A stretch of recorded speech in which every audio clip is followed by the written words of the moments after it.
The Paper Architect. Jinwoo's world was 4 walls and a floor littered with ghosts, the ghosts of half-finished drawings and abandoned ideas. A talented artist, he felt trapped in a grayscale reality, his inspiration as crumpled as the sketches at his feet. In frustration, he reached for the last gift from his grandfather, a single, perfect sheet of paper that shimmered like captured moonlight.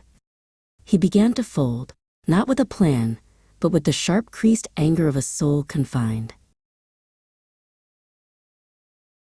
He folded a mountain, its peak as sharp as his own longing. As he pressed the final crease, the paper's edge sliced his thumb. A single crimson drop landed on the peak. The paper convulsed. It thickened and grew, settling on his desk not as a folded sheet, but as a miniature, solid rock formation, veined with moss and memory.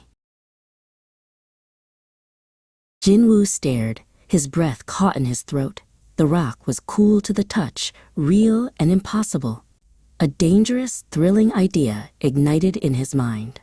He grabbed another luminous sheet and sketched a river, pouring his loneliness into its winding path.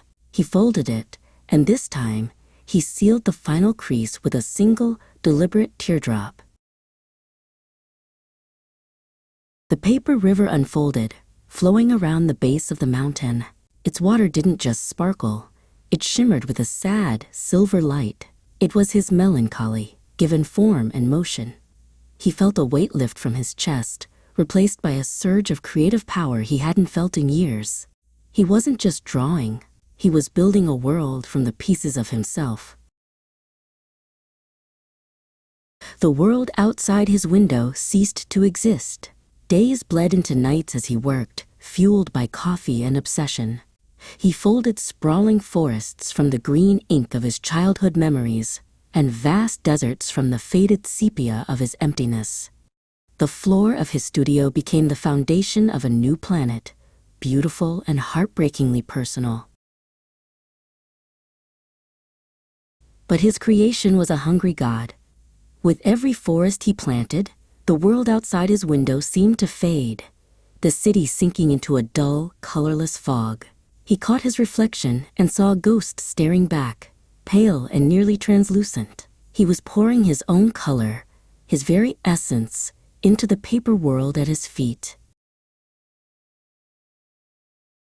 His world was beautiful, but it was silent. It needed life. He sketched a crane, channeling all his desperate hope for freedom into the lines of its wings. He folded it with trembling hands, but paused before the final step. To create life from paper, what would that cost? He pressed the bird to his lips and breathed his own warmth, his own vitality, into the fold.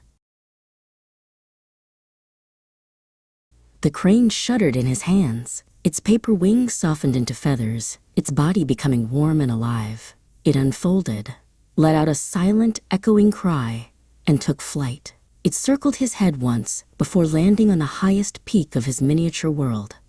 Jinwoo slumped to the floor, dizzy and drained, but a smile of pure, triumphant joy lit his face.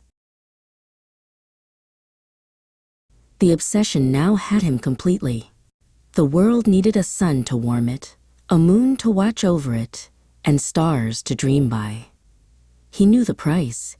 He could feel himself fading with every fold, but the thought of leaving his creation incomplete was a physical pain, worse than the slow erasure of his own existence.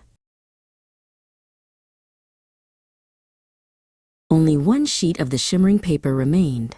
He held it, his hands almost transparent. What should he create? A person to walk these lonely plains? Or a heart for the world itself? He looked from the vibrant, living world he had bled for to his own fading form. This final creation would ask for everything that was left.